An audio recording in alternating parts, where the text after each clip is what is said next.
বন্ধুরা, hi friends, বৃষ্টি ভেজা সকালে সকলকে স্বাগত। এই দেখো আরও বসুদেবের মূর্তি। আগের ভিডিওটা সেইভাবে দেখাতে পারিনি। এখানে আরও মূর্তি রেডি হয়েছে।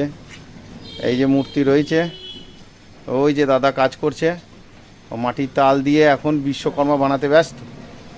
আর এই দেখো রিপন কাদা নিয়ে যাচ্ছে।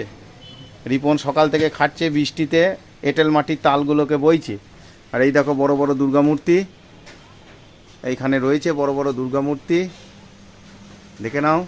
কারো যদি অর্ডার দেওয়ার থাকে তাহলে এই নাম্বারে তোমরা কাটোয়াতে যোগাযোগ করতে পারো। প্রহ্লাদ পাল অ্যান্ড বলাই পাল, এই শিল্পালয়টার নাম প্রহ্লাদ পাল এবং বলাই পালের কারখানা। এখানে বললে কাটোয়া লেলিন সরণিতে বললে যে কেউ দেখিয়ে দেবে। এদের হাতের কাজ খুব ভালো। মূর্তিগুলো দেখে নাও, বড় বড় দুর্গা মূর্তি, সিংহের পজিশনও